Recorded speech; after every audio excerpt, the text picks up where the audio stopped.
अपनी हसीन वादियों, प्राकृतिक नजारों व ऐतिहासिक स्थलों की वजह से उत्तराखंड हमेशा से ही प्रकृति प्रेमियों व फिल्मकारों के आकर्षण का केंद्र रहा है। यही कारण है कि करोड़ों पर्यटक हर वर्ष यहां अपनी छुट्टियां बिताने आते हैं।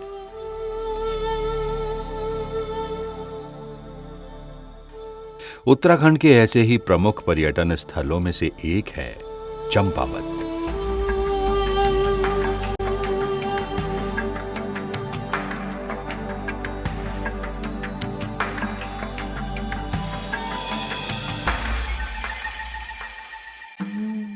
जिसे प्राकृतिक सौंदर्यता के साथ साथ ऐतिहासिक धार्मिक स्थलों व मान्यताओं के लिए भी पहचाना जाता है। यदि आप नैसर्गिक प्राकृतिक सौंदर्य के साथ साथ ऐतिहासिक व धार्मिक महत्व के स्थलों को करीब से निहारने के अपने सपनों में हकीकत का रंग भरना चाहते हैं, तो एक बार प्रकृति की गोद में बैठे चंपावत का रुख जरूर करें।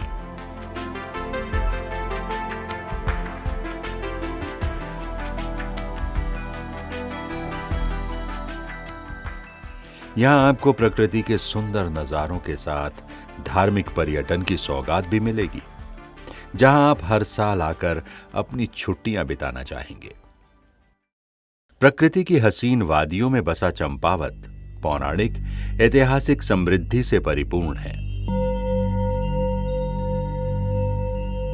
चंद राजाओं की राजधानी रहे काली कुमाऊं के नाम से प्रसिद्ध ये नगर अपनी ऐतिहासिक व सांस्कृतिक विरासतों के लिए अधिक जाना जाता है। इस नगर से मशहूर शिकारी जिम कॉर्बेट का भी गहरा नाता रहा है। यहां उन्होंने कई नरभक्षी बाघों का शिकार किया था।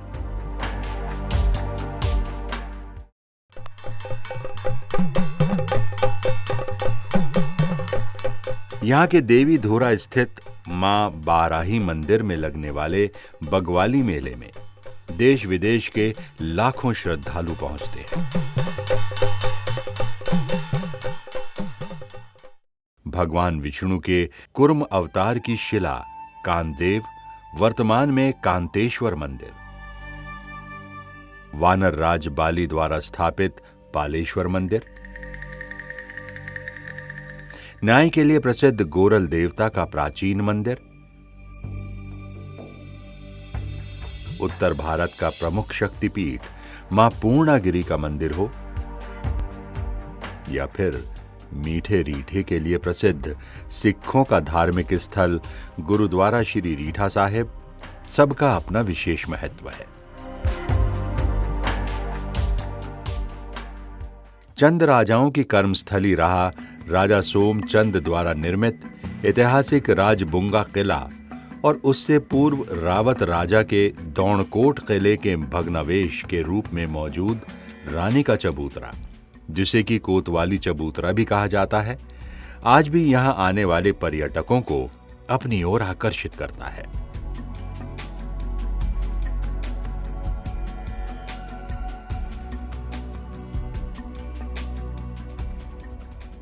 महाभारत युद्ध के एक नायक भीम की पत्नी हिडिंबा व उसके पुत्र घटोत्कच का मंदिर यहां के ऐतिहासिक दर्शनीय स्थलों में शामिल है।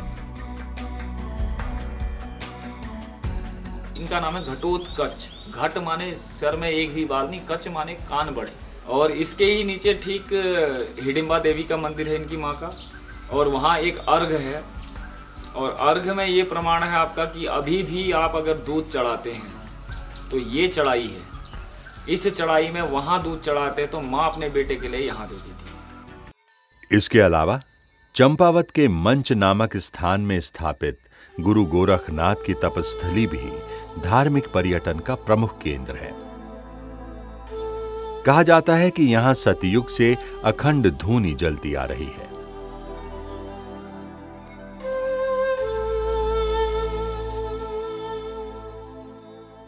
स्वामी विवेकानंद के शांति प्रवास का प्रेरक स्थल मायावती आश्रम, सूखी ढांग के निकट स्थित श्यामला ताल, एबट माउंट तथा बनबासा का शारदा बैराज भी बेहद खूबसूरत व आकर्षक स्थानों में शुमार है।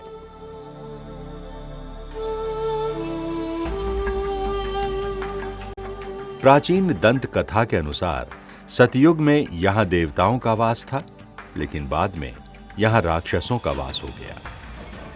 त्रेता युग में जब भगवान राम ने कुंभकर्ण का वध किया तो उसकी खोपड़ी को कूर्मांचल में फेंक दिया, ताकि विशाल खोपड़ी के गिरने व छलके पानी में डूबने से अन्य राक्षसों की भी मौत हो जाए। चंपावत नगर में आप जहां भी खड़े हों, आपको महसूस होगा जैसे आप उल्टी खोपड़ी या फिर किसी कटोरे के मध्य में खड़े हों। ये जब कुरुक्षेत्र में लड़ाई चली है महाभारत की, तो वहाँ पे अर्जुन की अमोघ शक्ति के द्वारा उनका सर कटा है। सर कटने के बाद ये चंपावत नगरी में पड़ा। तो चंपावत आपको चारों ओर से गोल मिलेगा, तो एक तालाब सा बन गया। तो पांडव यहाँ पे आए। यहाँ आने के बाद उन्होंने जो ये सरोवर बना था उसमें गदा के प्रहार से उसको उस जल की दिशा को विपरीत दिशा में बहाया, तो उत्तर वाहिनी गंडकी नदी बनी और यहाँ पे घटोत्कच की स्थापना की।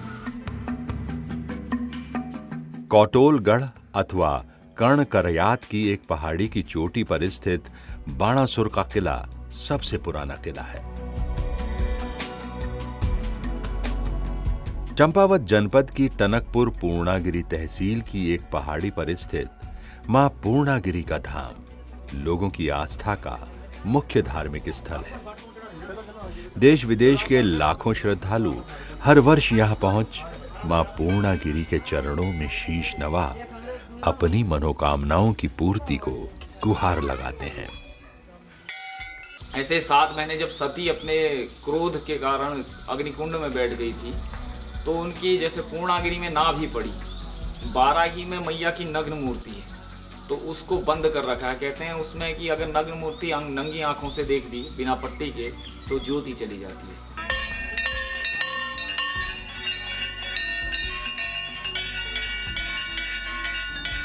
और मैया का दरबार ही बहुत प्रसिद्ध है।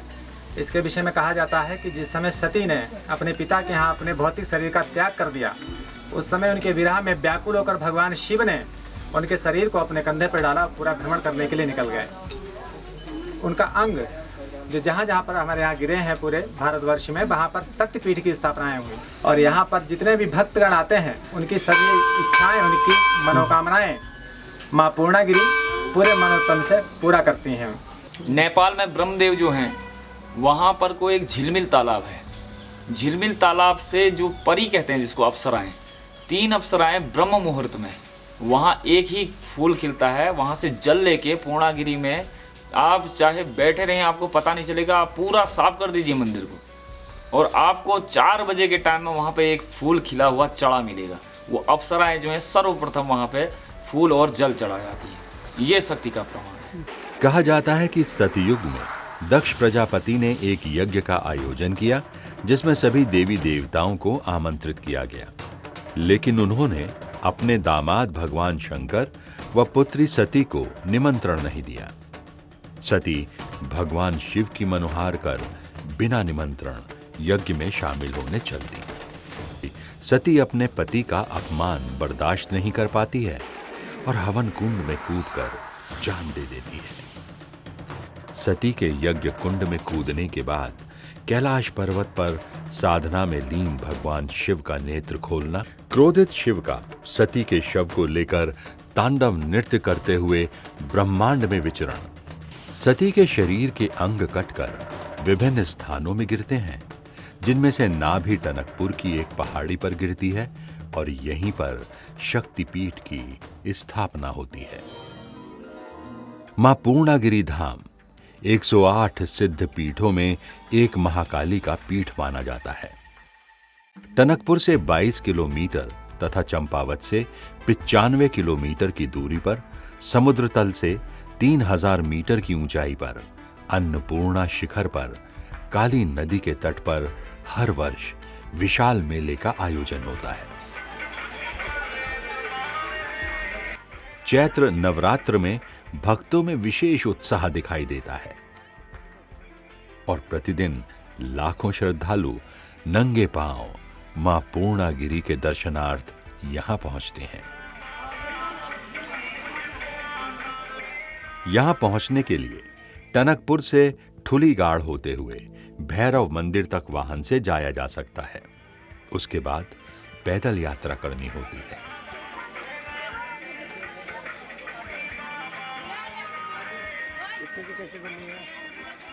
प्राचीन ब्रह्मा देवी मंदिर, भीम द्वारा रोपित चीड़ का वृक्ष, पांडव रसोई आदि भी नजदीक में ही है।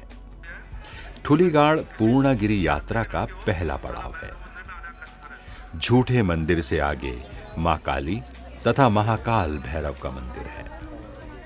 कहा जाता है कि इस मंदिर की स्थापना कुर्मांचल के ज्ञानचंद के विद्वान दरबारी पंडित चंद्र त्रिपाठी ने की थी।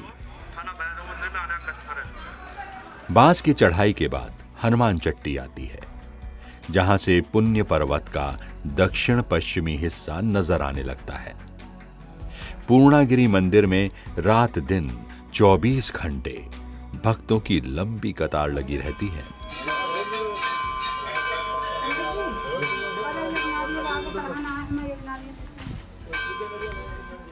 चारों ओर बिखरा प्राकृतिक सौंदर्य, नीले आकाश को छूती ऊंची पर्वतों की चोटियां, हरे भरे जंगलों से बहती शीतल हवा, शारदा घाटी में मां के चरणों का प्रक्षालन करती पतित पावनी सरयू नदी और वृक्षों की डालियों पर बैठा पक्षियों का कलरव पर्यटकों को बरबस ही अपनी ओर आकर्षित कर लेता है।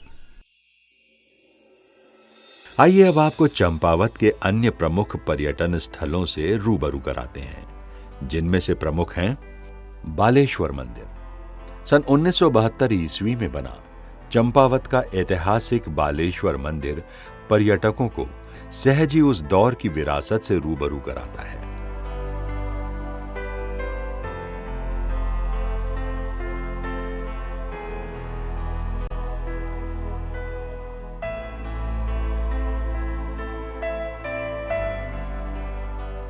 चंद राजा व कत्यूरी शासकों की ओर से तैयार कराई गई ये शिल्प कला आज भी अतीत की गौरव गाथा का बखान करती है।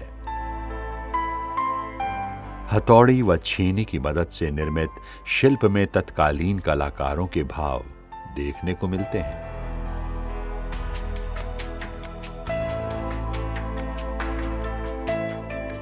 जिसमें उन्होंने तमाम देवी देवताओं के अलावा अन्य मूर्तियों को अपनी कल्पना से गढ़ा है।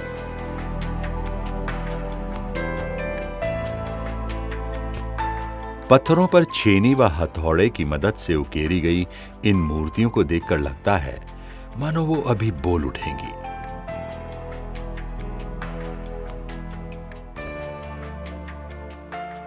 चंपावत आने वाले पर्यटक इस मंदिर के शिल्प की तारीफ करने के साथ ही इनको अपने कैमरों में कैद करना नहीं भूलते।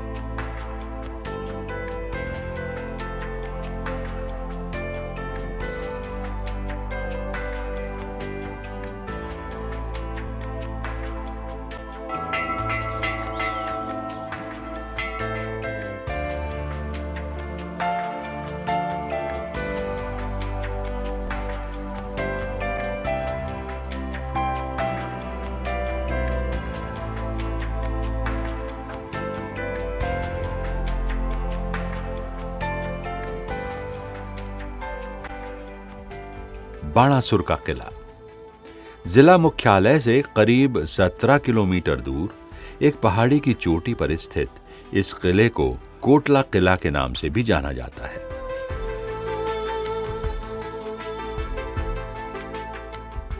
मान्यता है कि इस किले का निर्माण बाणासुर नाम के दैत्य ने अपने लिए कराया था।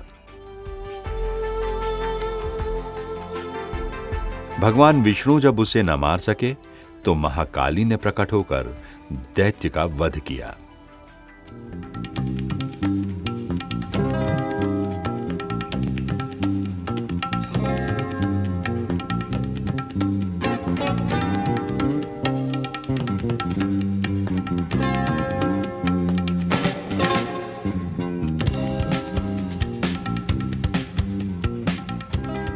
और यहाँ आकर के मैंने चंपावत ज़िले में ये देखा कि ये ज़िला बहुत ही मंदिरों और दंत कथाओं के लिए प्रसिद्ध है। और ये बाणासुर का किला इसका नाम इसलिए पड़ा कि एक दंत कथा चलती है कृष्ण जी के ज़माने की। उसमें ये कहा जाता है कि बाणासुर नाम का एक राक्षस था और उसकी पुत्री उषा थी, और उषा का जो प्रेम था वो श्री कृष्ण के प्रपौत्र प्रद्युम्न के साथ हुआ। तो प्रद्युम्न की हत्या न हो जाए इस डर से उषा ने बाणासुर के भय से प्रद्युम्न को इस किले में छिपा के रखा। बाद में जब श्री कृष्ण को इस बात का पता लगा और श्री कृष्ण ने इस स्थल पर बाणासुर का वध किया। उसमें ये वर्णन किया गया है कि जो उसका सर था वो हमारे दाएं हाथ की ओर यानी सुई गांव पर गिरा, और जो उसका पांव थे वो हमारे लेफ़्ट साइड में गिरे हैं। और लेफ़्ट साइड के गांव का नाम है कर्णकरायत। कर्णकरायत गांव में इसलिए कहा जाता है कि यहाँ के लोग बहुत बलिष्ठ होते हैं। शहर से 4 किलोमीटर दूर स्थित यहाँ एक हथिया नौला भी प्रमुख दर्शनीय स्थल है। चंपावत मायावती पैदल मार्ग में स्थित ये बावड़ी ऐतिहासिक धरोहर है। कहा जाता है कि जगन्नाथ मिस्त्री से बालेश्वर मंदिर बनवाने के बाद चंद राजा इस शिल्प कला का अन्यत्र प्रचार प्रसार ना हो, ये सोच मिस्त्री का दाहिना हाथ कटवा देते हैं। नाराज मिस्त्री ने अपनी पुत्री कस्तूरी की मदद से बालेश्वर मंदिर से भी अधिक कलात्मक इस ऐतिहासिक नौले अर्थात बावड़ी का निर्माण कर अपनी प्रतिभा का परिचय दिया।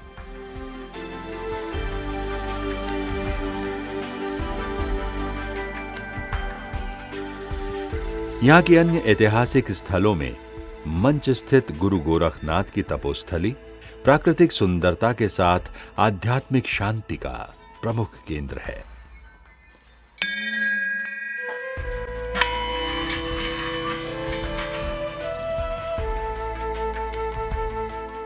मंदिर के चारों ओर की हरियाली व मंदिर परिसर व उसके आसपास स्वच्छंद विचरण करते वन्य जीव लोगों को सहर्ष ही अपनी ओर आकर्षित करते हैं। मान्यता है कि यहां पर गुरु गोरखनाथ की अखंड धूनी सतयुग से जलती आ रही है।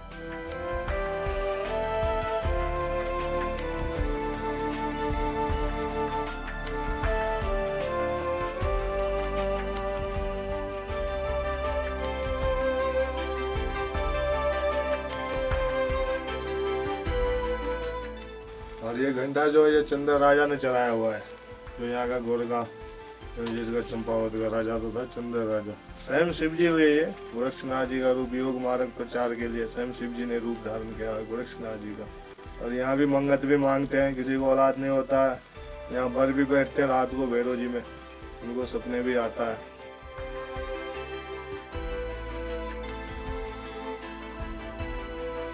इसी मार्ग में स्थित हरेश्वर महादेव का मंदिर न्याय देवता के रूप में प्रसिद्ध है। मान्यता है कि मंदिर के दर्शन व प्रार्थना से इच्छित फल की तत्काल प्राप्ति होती है। लोहा घाट में मायावती आश्रम पर्यटकों में धार्मिक आस्था के प्रमुख केंद्र के रूप में जाना जाता है। यहां हरे भरे जंगलों के बीच स्वामी विवेकानंद को आध्यात्मिक शांति प्राप्त हुई थी। उन्होंने 1901 में यहां शांति मठ की स्थापना की थी।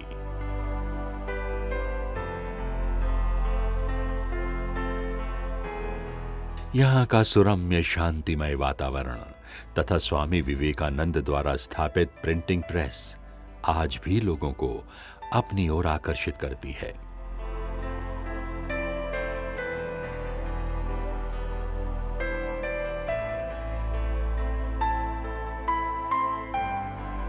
टनकपुर चंपावत मार्ग में सूखी ढांग नामक स्थान से करीब 5 किलोमीटर ऊपर पहाड़ी पर श्यामला ताल भी प्रमुख दर्शनीय स्थल है।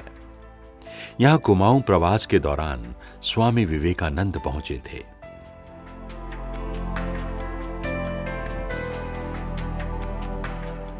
जनपद भ्रमण पर आने वाले लोग सिखों के प्रमुख धार्मिक स्थल रीठा साहिब का दर्शन करना नहीं भूलते।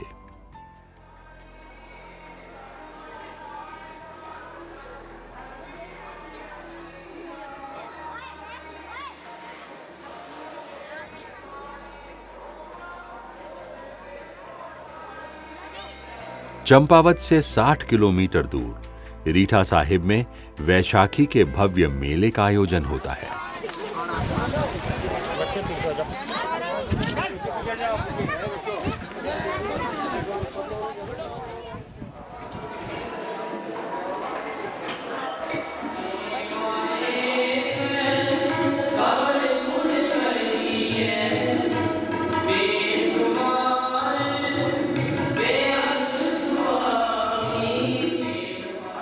जिसमें देश विदेश के सिख श्रद्धालु शिरकत करते हैं।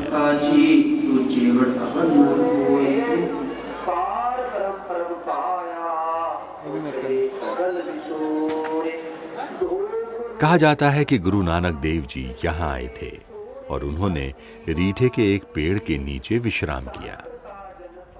उनके शिष्यों ने अपनी भूख मिटाने को जब रीठे तोड़कर खाए तो गुरु की कृपा से कड़वे रीठे भी मीठे हो गए। आज भी यहां मीठे रीठे को प्रसाद के रूप में बांटा जाता है। नागनाथ मंदिर,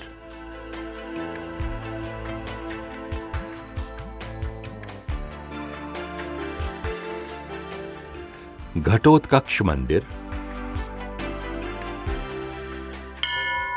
हिंगला देवी मंदिर,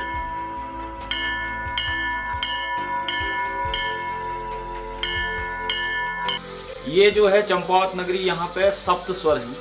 सप्तेश्वर, ताड़केश्वर, दीप्तेश्वर, मल्लाड़ेश्वर, हरेश्वर, ऋखेश्वर, तारकेश्वर महादेव, मानेश्वर महादेव। जब यहाँ से ये स्थापना करके निकले हैं तो फिर उन्होंने अपने पितरों का श्राद्ध करने के लिए मानसेश्वर बनाया, जिसको आज मानेश्वर कहते हैं। मानसेश्वर इसलिए बना, मान सरोवर द्वारा जल यहाँ पहुँचाया गया। अर्जुन ने बाण मार के मान सरोवर से जल यहाँ मानसेश्वर में पहुँचाया। वहाँ पे एक गुप्त नौला है। फिर उसके बाद यहाँ वर्मा जी आए। वर्मा जी ने मन से मनसेश्वर नाम की शिव जी की स्थापना की। फिर एकादशी का मेला लगता है यहाँ साल में एक बार, जो होली की रंग भरी एकादशी आती है उसमें मेला लगता है यहाँ बहुत बड़ा। खड़ी होली होती है यहाँ। फिर खड़ी होली यहाँ से लोग अपने गांव जाते हैं खड़ी होली करते करते। मलाड़ेश्वर आस्था व धार्मिक पर्यटन के मुख्य केंद्रों में शुमार है। इसके बाद यहाँ पे पूरे विश्व में शंकर के साथ अष्ट भैरव, 8 भैरव कहीं नहीं है, सिर्फ यहीं मिलेंगे आपको मल्लाड़ेश्वर महादेव में। तो उसका भी प्रत्यक्ष प्रमाण है कि वहाँ पे भी न्यायकारी देवता है, तो वो भी 3 दिन में, आप कोर्ट कचहरी से न्याय नहीं मिल रहा है आपको, उसके यहाँ अर्जी लग गई तो वहाँ 3 दिन में न्याय मिलेगा। तो क्योंकि प्रवृत्ति इसलिए इनकी दानवंशी है क्योंकि राक्षसी के पुत्र हैं, और देवताओं की प्रकृति ऐसी इसलिए है कि क्योंकि भीम के पुत्र हैं, वो देवताओं में आ जाते हैं। मान्यता है कि टनकपुर से 5 किलोमीटर की दूरी पर टनकपुर पूर्णागिरी मार्ग में शारदा नदी के किनारे बूम नामक स्थान पर स्थित कांकर में सृष्टिकर्ता ब्रह्मा ने एक यज्ञ किया था, जिसमें सभी देवी देवताओं ने शिरकत की थी। आज भी यहां प्राचीन यज्ञ स्थली व हवन कुंड आदि देखे जा सकते हैं। नौढूंगा घर जिला मुख्यालय में मादली के निकट स्थित नौढूंगा घर भी लोगों के आकर्षण के प्रमुख केंद्रों में से एक है। खंडहर हो चुके इस घर में हर दीवार में 9 पत्थरों की चिनाई है। लोगों को नरभक्षी बाघों के आतंक से निजात दिलाने वाले प्रसिद्ध शिकारी जिम कॉर्बेट का चंपावत से भी रिश्ता रहा है। जिम कॉर्बेट ने 1907 में चंपावत मुख्यालय के वर्तमान मुख्यालय के पास अपने जीवन के प्रथम नरभक्षी बाघिन का शिकार कर यहां के लोगों को उसके आतंक से मुक्ति दिलाई थी। इस बाघिन ने 436 लोगों की जान ली थी, जो कि Guinness book of world records में भी दर्ज है। उन्होंने 1909 में देवी धुरा मंदिर के निकट एक और नरभक्षी बाघिन को मारने का प्रयास किया, किंतु वो उसे खोज नहीं पाए।